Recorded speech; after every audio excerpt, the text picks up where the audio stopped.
তোমাকে এখানে একটা পাই চার্ট দিয়ে দিয়েছে, পাই চার্টে কী কী বলা আছে, কালার করে দিয়েছে, বলে দেয়নি কোন জায়গাটা। দেখো নানা রকমভাবে পাঁচ রকমের নানা রকম মানে এখানে ড্রয়িং করেছে। দেখো একটা পুরো কালার করেছে, একটা সাদা করেছে, এটা একটু হালকা। অনেক স্টুডেন্ট না মানে কনফিউজ হয়ে যায় কোনটা কী হবে, এই জন্য এরকম দেয় সিজিএল ছেলে, কনফিউজ করার জন্য, টাইম নষ্ট করার জন্য। তুমি দেখবে এই যে সাইডেই বক্স করে দিয়ে দিয়েছে না, এটা একটা নির্দিষ্ট স্টাইলে মেনটেন করে, হয় উপর থেকে এরকম যাবে বা নিচ থেকে যাবে, একটা নির্দিষ্ট স্টাইলে মেনটেন করে দেবে। কারণ যে কোশ্চেন বানাবে তাকেও সেটা সেরকমভাবে একটা সাজালে তার ভালো লাগবে।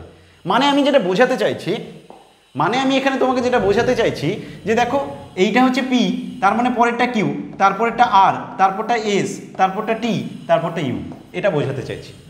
প্রথম P Q R S T U, এরকম একটা নির্দিষ্ট স্টাইল মেনটেন করে আছে। দেখো নর্মালি এরকমই থাকে, খুঁজতে হয় না, নর্মালি এরকমই একটা নির্দিষ্ট স্টাইল মেনটেন করা আছে।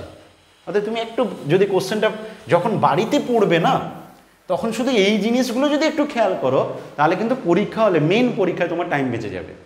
যখন বাড়িতে পড়বে যদি এইটুকু জায়গাগুলো একটু খেয়াল করো। তাহলে কি দিয়েছে দেখো, প্রবলেমটা এইভাবে দিয়ে দিয়েছে।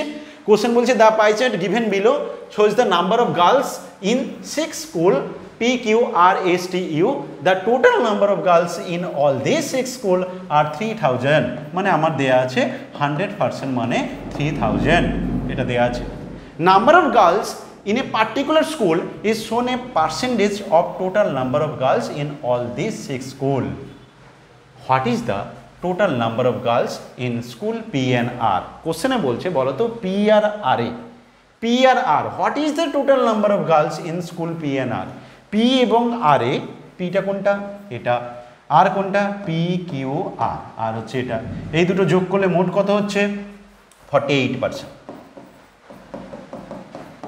এইটা জানতে চাইছে কোশ্চেনে, এটা জানতে চাইছে যে বলো what is the total number of girls in school P N R, P R R এ মোট কতজন আছে, 48% বের করবো। দুটো টেকনিক, আমি সেকেন্ড টেকনিকটা অ্যাপ্লাই করছি। তাহলে বলো তো 100% এত, 10% মানে কত হবে, 100% হচ্ছে 100% এত, 10% মানে 300, ধীরে ধীরে এটা লিখতেও হবে না, 1% মানে হচ্ছে 30, দরকার কত 48%। কেমন বুদ্ধি কাজে লাগাচ্ছি দেখো। আমি কি করলাম জানো, 48 মানে 50-র কাছাকাছি, আমি এটাকে 5 গুণ করবো, দিলে 50 হয়ে যাবে। এটা 2 গুণ বের করবো, দিলে এটা 2%, 50 থেকে 2 বাদ দিয়ে দেবো, দিলে 48% হয়ে যাবে। আমার টার্গেট 48% বের করা, টার্গেট 48% বের করা। তাহলে দেখো 5 থেকে 15, এদিকে হয়ে যাচ্ছে 1500, সেখান থেকে কত বাদ যাবে, 30 দুনে 60 বাদ যাবে, তার মানে আনসার হবে 1440, এটা হবে তোমার আনসার 1440। আবার বলছি 100% দেওয়া আছে, 10% বের করলাম, 1% বের করলাম, টার্গেট 48%, কারণ এই দুটোর যোগ 48%। তো 48% 50-র কাছাকাছি, তাহলে ইজি হবে কোনটা না, 50 থেকে 2 বাদ দেওয়া, নাকি 40-এর সাথে 8 যোগ করা।